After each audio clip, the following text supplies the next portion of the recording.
On the Round Britain Climate Challenge, we are in Levenmouth, where we've come to find out about something really exciting and it's created lots of excitement locally, but could have ripples worldwide, and that is the first hydrogen neighbourhood in the country, in fact I think even in the world, which could also have repercussions to spread across the country. And Gus from SGN has come down to talk to us about it. Gus, thank you very much for bringing us here. Why have you brought us here in particular to this place to talk about it? Well, it's quite a handy viewing platform really, which you can see that turbine in the background, but you can actually also see a bit of the history of energy as well in the area. This was a former colliery, and energy has been part of this community for a very, very long time. A colliery being a coal processing place? Yes, coal mining, coal processing, all of that has been here for a very long time. And now, of course, these things are closed and we're moving into this new green world, and we have this offshore wind turbine here, which we'll be using as the foundation for our 100% hydrogen network, which is entirely green. And the houses that are behind us here, many of them are houses that were built for people that were working in the coal mine. That's correct, yes. But actually there's brilliant diversity of properties in this area, which is actually really important because these are some of the things that we want to understand from this trial so that we can ensure that it's scalable to GB and beyond in terms of the learning. So you would like houses of different sort of scales and people from different demographics. Is that the idea? That's the idea, that's it, exactly. Yeah. Okay, so can you describe for somebody who knows nothing about hydrogen how the appliances that they currently have in their home and the way that they're powered, how that can be transitioned to hydrogen? Well, how does that work? Keeping it as simple as possible. Essentially you have like gas boiler in your house now. Yep. We will swap that out with a hydrogen boiler, which will actually be reverse compatible with natural gas for future. And the idea is that later on we can actually have natural gas boilers fitted that are hydrogen ready, similar to like HD Ready TV that was a successful rollout. So yeah. They'll have exactly the same footprint and they'll work pretty much in exactly the same way. So the same sort of responsiveness for hot water, for your heating. It'll be almost exactly the same. So the only difference will be we'll have swapped out a fossil fuel in the form of natural gas, which is mainly methane, for hydrogen, which when we burn it, its only byproduct is water. So what different appliances, you mentioned a boiler, what other appliances might be able to be powered by the hydrogen? So hydrogen's one of these terrific fuels. It's like the Heineken of decarbonisation solutions, because it's probably the best. Oh, I see.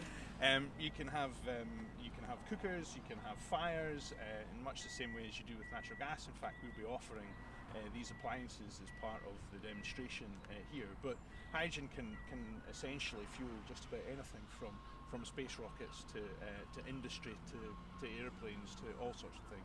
And it also provides a solution in terms of storage, because the turbine will be running some of the time, not some of the time. How does that work? Well, you can actually see in the background the turbine's off at the moment because this is a demonstration turbine for learning lots of things about the behaviour and extension of life of turbines. In this instance, we're looking at extending the life of the blades. Oh, that's really interesting. Yeah, and so the beauty of hydrogen is that it's useful energy. So as you can see, the turbine's off. Wind clearly isn't all of the time, it's intermittent. And so is actually demand on the gas network, particularly in the winter when it's really, really cold. So actually having hydrogen as the medium, or what the form of energy which you can store, means that you can balance out to make sure people can have that energy whenever they need it. So rather than the power, say, directly coming from a wind turbine to the home, the energy from the wind turbine is used to split water into hydrogen, and that can be stored and then used on demand. That's it, exactly. Okay, yes. That sounds all pretty simple. And what is actually being offered to the community here? Because this is a trial, this is not something that's been done before. Are the community here very open to be trialling this new technology? Yes, well, so far so good in terms of all the engagement, and we hope so. We want to embrace the community and get them interested in what we're trying to do. Under the trial, we're offering free appliances for the project, so we'll replace their current gas boiler for the new one, and we'll make sure We offer them the maintenance for the duration of the project, which is about 3 or 4 years. They'll not pay any difference to their existing gas bills that they pay now, and they can continue with the choice of suppliers in the same way as we have, and we'll do all the sort of clever work in the background. And actually it's a big part of the learning, because what we're trying to do here is make sure that we have a system transformation solution to decarbonisation rather than one that requires a lot of consumer effort and choice and decisions themselves.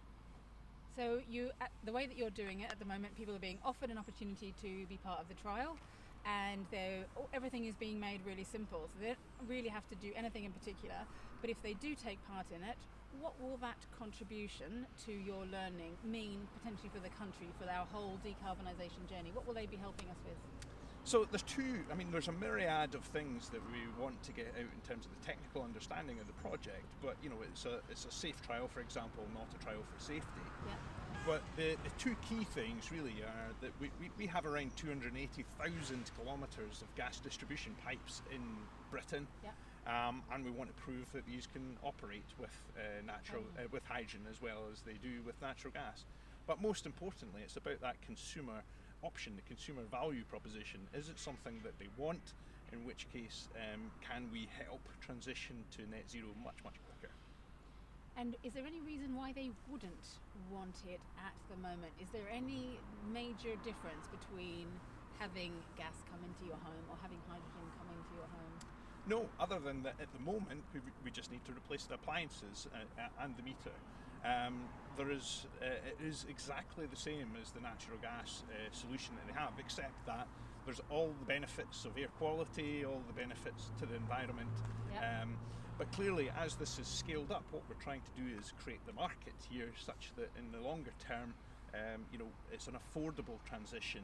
And if you get that mass interest and mass market, that system transformation can take place. And the investment often comes slowly for the trial, but once people can see it and tangibly feel it, and individuals and the public understand a bit more what it is, then it can snowball into something much bigger. That's right, and hydrogen has the potential to be a global fuel, kind of replacing the likes of oil and gas and LNG, as opposed to just a local one with the turbine feeding in. You could be transporting hydrogen right across the world, import, export, if we can prove this right. It's great to see your eyes light up at the idea of transitioning to hydrogen. You obviously really believe that it's going to be a way for the future. We are going to COP26, it's coming up very quickly. Would you have a particular message to leaders at COP26 who are making big decisions about our future? Absolutely. I think the most important thing that's often missed in the decarbonisation debate is the customer's voice, really. What is acceptable to them? What can they get interested in? What can they practically do? And so consumer choice is really important. There's a lot of focus on you have to do this, you have to do that. We're trying to offer them a solution where they don't really have to do much at all. And if you get that offering right to the customer, I think that we can deliver decarbonisation much, much more quickly. And on that note, our expedition slogan is Britain drove the Industrial Revolution. There's signs of it all around us here. Could we drive the green revolution too? What is your view on that? How optimistic are you? Absolutely. Hydrogen is such an exciting opportunity, and we've got the best of British engineers working on this with a great British supply chain. So we really think that customers are going to like this, and it's going to be a leading endeavour for decarbonisation across the planet. Great, thank you very much for that, for bringing us here.